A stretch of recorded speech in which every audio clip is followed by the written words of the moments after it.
اليوم أصدقائي ماما راها نعسانة بزاف. ما هي فرحنا هميدة راها مريضة بزاف، واليوم قررنا أنا وميرال نديرو كلش في الدار وحدنا. ايه روح معنا. أنا مستحيل نشرب قهوة الصباح، هذا هو فطوري باش نتشجع ونبدأ يومي. مورايا بزاف شغالات. اليوم الفطور عليا غادي نوجد أحلى بطاطا مشوية لماما، والتقشير شوية واعر بصح لازم نصبر. وهنا خرجت نكنس قدام الدار ونجمع أوراق الشجر. لازم قومتنا تبقى نقية حتى لو كانت تعب بزاف. ومن بعد دوشت وتنظفت ودوك راني رايح للمسجد. صلاة الجمعة ما نفرطش فيها، وغادي ندعي لماما ربي يشفيها. يا راسي نسيت البطاطا على النار مع صلاة الجمعة، باينة انحرقت قاع. ماما يلي سلكتنا وجدت البركوكس وهي مريضة.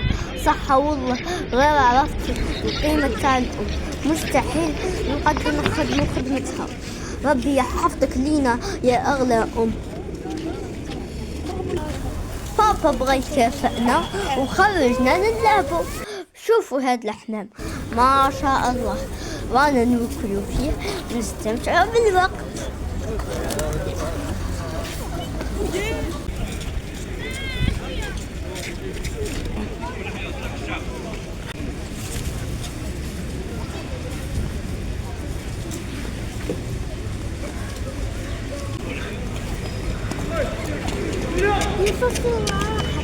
لقيت التليفون ندوه لبابا هو يعرف يتصرف.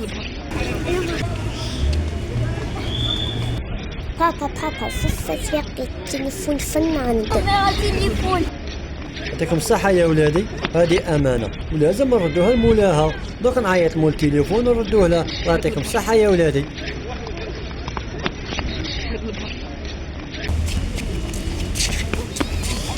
الو السلام عليكم خويا، كي راك داير؟ غاية لاباس؟ التليفون تاعك لقيناه، لقاوه الباص. وين راك ساكن نجيبوه لك؟ راك في الدار؟ هيا دوك شويه حنا ونجيبو لك تليفون. هيا استنانا في الدار خويا. صح اخويا ما كاش مشكل. هيا ولادي نروح نوصلوا التليفون مولا راه يستنى فينا. هيا بارك الله فيكم ولادي. بابا علاش ما ندوهش؟ بابا تعطيني 100. لا يا ولادي هذه امانه ولازم نردوها. يوسف ردوها، ردوها ميرال، ردوها الامانه لمولاها مسكين. راح نردوها. صح بابا. يا ولادي الامانه والصدق هما اهم حاجه في الانسان، ومن ترك شيئا لله عوضه الله خيرا منه. ودوك رانا ماشيين نرجعوا الأمانة لأهلها.